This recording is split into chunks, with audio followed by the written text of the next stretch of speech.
बड़ा किसी छोटे के कहे, कोई अनुभव व्यक्ति किसी अनुभवहीन को कुछ कहे, और वो जो जिसको कहे जो सुने उसके मन में कोई ऐसा विधेयात्मक प्रश्न आवे, कोई तुच्छात्मक प्रश्न आए, तो उसके मन समझ जाइए कि अब उसके द्वारा जो किए गए कार्य होंगे वो बहुत सुंदर होंगे। और हम कथा की आगे बढ़े, एक प्रश्न पर ही आया है कि एक है कि प्रश्न कितने प्रकार के होते हैं। तो प्रश्न 4 प्रकार के होते हैं। ये विचार मन में आज रखिएगा कि पहला प्रश्न होता है तुच्छ प्रश्न, एक ऐसा प्रश्न जिसमें वाद विवाद उत्पन्न हो, एक ऐसा प्रश्न जिसमें कहो मैं हार गया मैं जीत गया, एक ये प्रश्न है। अगर जहां पर प्रश्नों में वाद विवाद होने लगे, हार जीत होने लगे, समझ जाना मां ये तुच्छ प्रकार का प्रश्न है। एक दूसरे टाइप का प्रश्न जो है उसको बोलते हैं कनिष्ठ प्रश्न। बोलेंगे ये क्या है, बोले वक्ता की परीक्षा लेने के लिए।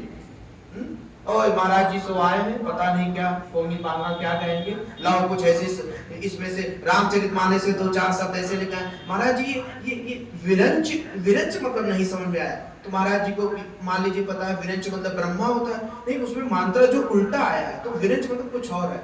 कुछ ऐसे लोग भी आएंगे। तो जो लोग वक्ता की परीक्षा के लिए प्रश्न करते हैं, उन ऐसे प्रश्नों को कनिष्ठ प्रश्न बोला गया है। और तीसरा जो प्रश्न बोला गया है मध्यम प्रश्न, इसमें बोलता अपनी चतुराई को बताने के लिए। जैसे आप कथा मंच में बैठे, अब आपको भी पता है कि ऐसी चीजें सिर्फ आप जानते हो, वेद व्यास नहीं जानते, और आप कह रहे हो कि महाराज जी हम बता रहे हैं आपको ये चीज मतलब। तो जब अपनी चतुराई को बताने के लिए किसी से बात करिए तो ऐसे प्रश्न को मध्यम प्रश्न बोला गया है। और अंतिम में अंदर से बैठा के चलिए चौथा प्रश्न कैसा होगा।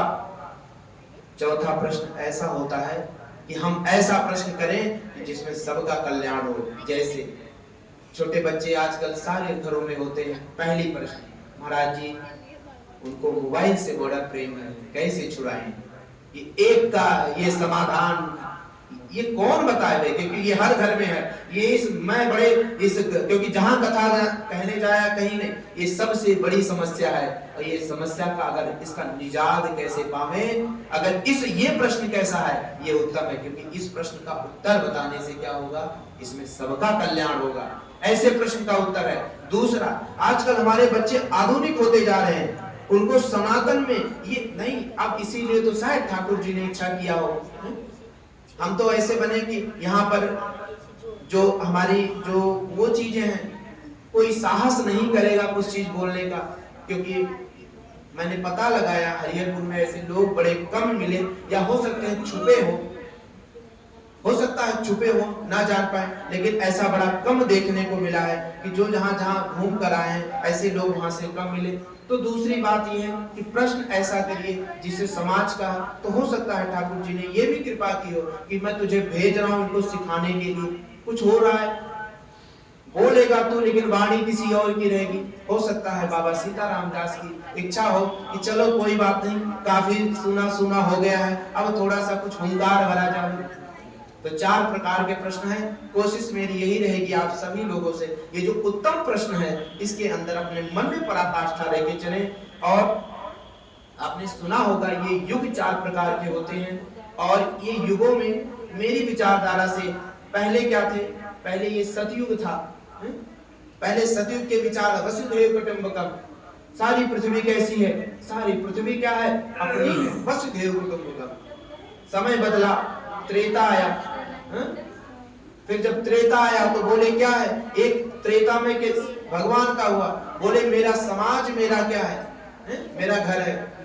समय बीतता गया, द्वापर आया, बोले ये द्वापर क्या है, द्वापर महाभारत, बोले मेरा घर मेरा सब कुछ है, मतलब मेरा ही घर पर पूरी बात केंद्रित हो गई। और जैसे जैसे मां कलयुग आया तैसे बोलने लगे मैं ही मेरा घर हूं, मैं ही सब कुछ हूं, अहम ब्रह्मास्मि वाली बात आने लगी।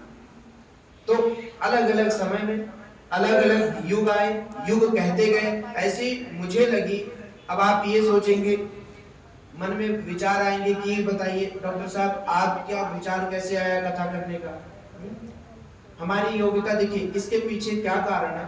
अपना अयोध्या में स्कूल है, योगीराज संस्कृत महाविद्यालय, और ठाकुर जी की कृपा से हम उसके प्रबंधक हैं। तो ऐसे लोगों को क्या कोई पैसे की कमी होगी, पैसे की कमी नहीं, नौकरी करने की जरूरत मन में आया नहीं, पढ़ के क्या करेंगे, नौकरी करके क्या मिलेगा, 60-70-80 हज़ार 1 लाख रुपया, अच्छा सा घर बना लेंगे, 2-4 गाड़ी खरीद लेंगे, उसके बाद क्या होगा? फिर बच्चों के बारे में सोचेंगे, लाइफ पूरी जिंदगी खत्म। अंदर से 25 वर्षों के बाद रहने पर ये वैराग अंदर से आ गया कि नहीं, कुछ अलग करना पड़ेगा, कुछ अलग करने के लिए कुछ रंगमंच ऐसा प्रस्तुति करना पड़ेगा। तो मेरे मन में आया कि नहीं, इसको भी हम अपना पढ़ाई करते रहें, और पढ़ाई करते समय अगर बीच में सेवा का अवसर मिले तो अपनी बात को भी रखते रहें। तो माँ, आज प्रथम दिवस है, तो माता को ध्यान करेंगे और कहेंगे, मन में सोचते रहेंगे कि क्या माता ये जो मातृ स्वरूप में हुई है, ये हमारे लिए कितना रिस्पॉन्सिबल है, कितना उत्तरदायी है हमारे जीवन के लिए। तो यादें, अब देखिए मैं कुछ और बोलूंगा, आपको पकड़ना होगा कि मैं क्या बोल गया।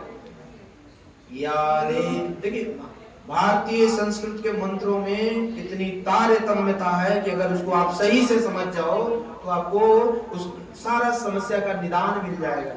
या देवी सर्वभूतेषु शक्ति रूपेण संस्थिता, नमस्तस्मै नमस्तस्यै नमस्तस्यै नमो नमः। या देवी सर्वभूतेषु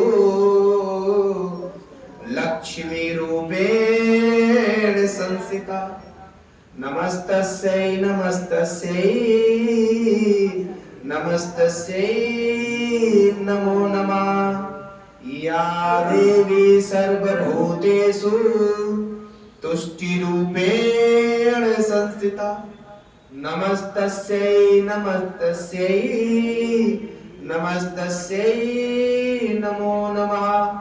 या देवी सर्वभूतेषु मातृरूपेण संस्थिता, नमस्तस्यै नमस्तस्यै नमस्तस्यै नमो नमः। या देवी सर्वभूतेषु दयारूपेण संस्थिता, नमस्तस्यै नमस्तस्यै नमस्तस्यै नमो नमः। या देवी सर्वभूतेषु बुद्धिरूपेण संस्थिता, नमस्तस्यै नमस्तस्यै नमस्तस्यै नमो नमः। या देवी सर्वभूतेषु शान्तिरूपेण संस्थिता, नमस्तस्यै नमस्तस्यै नमस्तस्यै नमो नमः। तो मैंने एक बात बोलूंगा कि आज के इस नवरात्रि पर अपनी सारे लोग सारी माता दुर्गाओं की पूजा करते हैं, लेकिन अगर मैं आपसे बोलूं कि माँ दुर्गा आपको क्या सिखाती है, ये वेद के मंत्र बोलते हैं कि पहली बात तो माँ ये सिखाती है कि आपको शक्ति दे, शक्ति होनी चाहिए, और जब शक्ति होगा, देखिए कितना लयबद्ध है, कितना क्रमबद्ध है। आप अपने धर्मों से दूर जाते जा रहे हैं, शास्त्रों से दूर जाते जा रहे हैं, और दूसरे की कही कवाई बातों को सोशल मीडिया का स्टेटस बना के अपने आप को बताते। जरा सोचना कि ये माता खुद कह रही हैं कि तुमको पहले शक्ति होना पड़ेगा। अगर तुम शक्तिवान होगे तो तुम्हारे पास लक्ष्मी आएगी, लक्ष्मी आएगी तो तुम्हारा तुष्टिकरण नहीं होगा, तुम्हारा तुष्टिकरण नहीं होगा तो तुम्हारे अंदर मातृत्व की भावना होगी, मातृत्व की भावना जब होगी तो दया आएगी, और दया आएगी तो बुद्धि आएगी, और बुद्धि आएगी तो शांति रहेगी। अब बताइए, सारे लोग माता दुर्गा का आह्वान करते हैं, नवरात्रि के दिन करते हैं, लेकिन अगर कुछ से पूछा जाए माता से क्या सिखाती हैं, तो बता के जाना कि माता हमें शक्ति, माता हमें लक्ष्मी, माता हमें तुष्टिकरण, माता हमें मातृत्व का, माता हमें दया का, माता हमें बुद्धि का, और ये सब सारी चीजें हो जाएंगी तो शांति बखुद आ जाएगी। प्रथमं शैलपुत्री च, द्वितीयं ब्रह्मचारिणी, तृतीयं चंद्रघंटेति कुसुमांगटी चतुर्थकम्, पंचम स्कंदमातेति, षष्ठं कात्यायनी नीति च, सप्तम कालरात्रि महागौरी तचाष्टकम्, नवमं सिद्धदात्री च, नवदुर्गा प्रकीर्तिता।